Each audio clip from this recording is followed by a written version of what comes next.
അസ്സലാമലൈക്കും. ഇന്ന് പെരുന്നാൾ വിശേഷങ്ങളും ഞാനുണ്ടാക്കിയ ദം ബിരിയാണീൻ്റെ റെസിപ്പിയും ഒക്കെയാണ് ഞാൻ ഷെയർ ചെയ്യാൻ പോണത്. എത്ര പെട്ടെന്നല്ലേ നോമ്പ് കഴിഞ്ഞ് പെരുന്നാളായത്. ചെറുതായിട്ടൊരു ജലദോഷം പിടിച്ചിട്ടുണ്ട്, അതാണ് സൗണ്ട് ഇങ്ങനെ. അപ്പം വീഡിയോയിലേക്ക് പോവാം.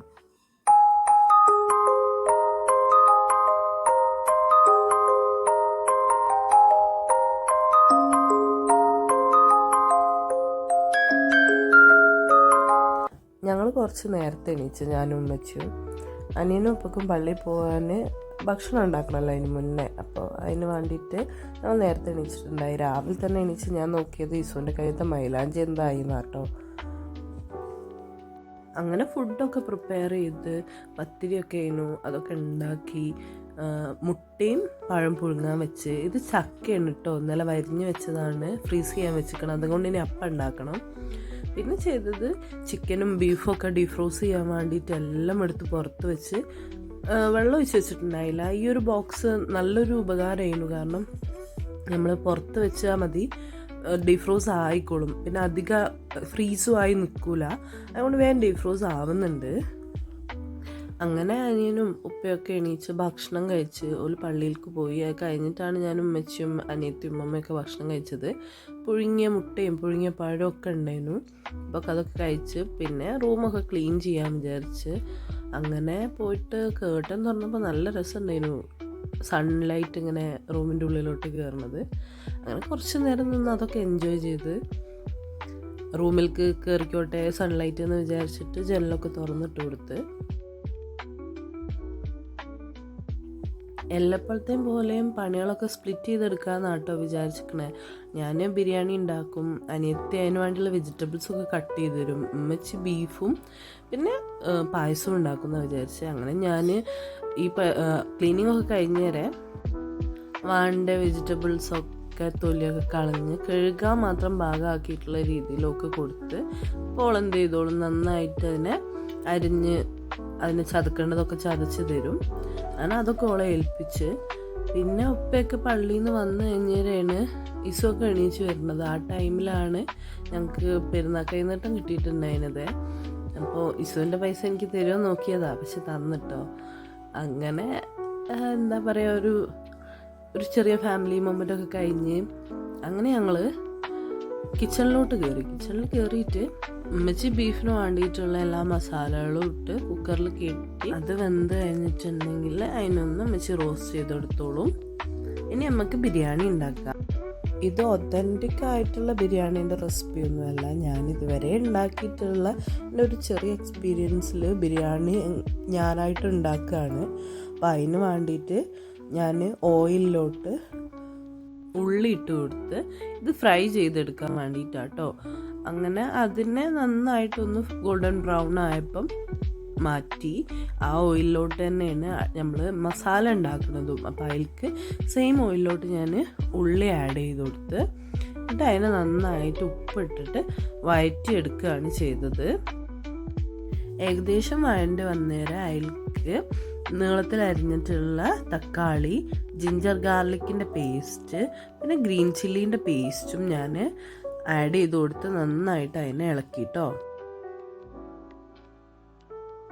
ഇങ്ങനെ എണ്ണ അങ്ങനെ തിളക്കണത് കണ്ടിട്ടുണ്ടെങ്കിൽ അതിലേക്ക് ഇപ്പം വേണം മസാലകൾ ആഡ് ചെയ്യാൻ. അധികം മസാലയൊന്നും ആഡ് ചെയ്യണില്ല. ബിരിയാണി മസാല, കുറച്ച് കുരുമുളക് പൊടി, പിന്നെ ഗരം മസാല, ഇത് പുരയിലുണ്ടാക്കിയതാണ് കേട്ടോ, അത് മാത്രമേ ആഡ് ചെയ്യുന്നുള്ളൂ. എന്നിട്ട് ആവശ്യത്തിന് ഉപ്പും ചേർത്തിട്ട് ഇതിനെ നന്നായിട്ട് ഇളക്കിയെടുത്ത്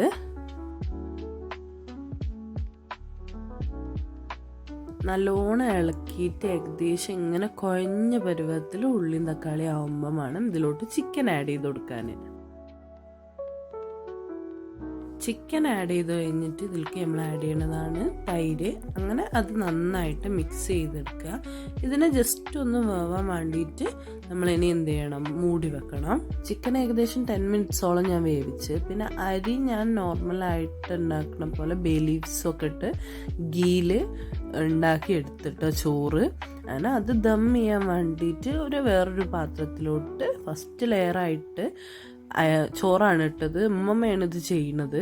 അപ്പം ഉമ്മ ഫസ്റ്റ് ലെയർ ചോറിട്ടിട്ട് അതിൻ്റെ മുകളിൽ ചിക്കനും മസാലയും ഒക്കെ ഉള്ള ലെയർ ആഡ് ചെയ്ത് എന്നിട്ട് അതിൻ്റെ മുകളിലത്തെ ലെയറിൽ ചോറ് വേവിച്ചതും ആഡ് ചെയ്ത് കൊടുത്ത് അതിൻ്റെ മുകളിൽ നേരത്തെ ഫ്രൈ ചെയ്തിട്ട് വെച്ചിട്ടുള്ള ഓനിയൻ ആഡ് ചെയ്ത് എന്നിട്ട് ഞാൻ ഇതിനെ ഒരു മൂടി വെച്ച് അടച്ച് ക്ലിംഗ് റാപ്പ് വെച്ചിട്ടാണ് സീൽ ചെയ്തിട്ടുണ്ടായിരുന്നത്.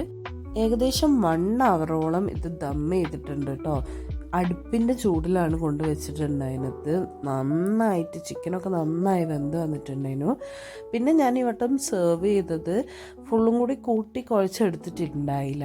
ഈ വൈറ്റ് റൈസ് ഞാൻ മാറ്റി വെച്ചിട്ടുണ്ടായിരുന്നു. ഫസ്റ്റത്തെ ആ ലെയറിലുണ്ടായിരുന്ന ചിക്കൻ ജസ്റ്റ് ഒന്ന് മിക്സ് ചെയ്തിട്ട് പിന്നെ ഇറച്ചി കഷ്ണങ്ങളും വേറെ വേറെ ഞാൻ മാറ്റി വെച്ച് ഗസ്റ്റുകൾ വരുമ്പം എല്ലാം കൂടി ഒരു ഭയങ്കര സ്പൈസി ആയി മസാല ആക്കണ്ട വിചാരിച്ചിട്ട് അത് ചെയ്തത്.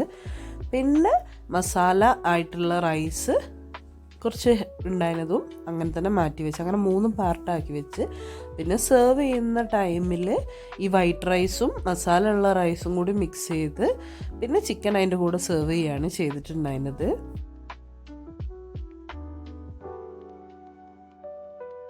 അങ്ങനെ ഉച്ചയായപ്പം എല്ലാവരും കൂടി ഭക്ഷണം കഴിച്ച് ബിരിയാണിയും ബീഫ് വരട്ടിയതും തൈരൊക്കെ കൂട്ടിയിട്ടുണ്ടായിരുന്നു.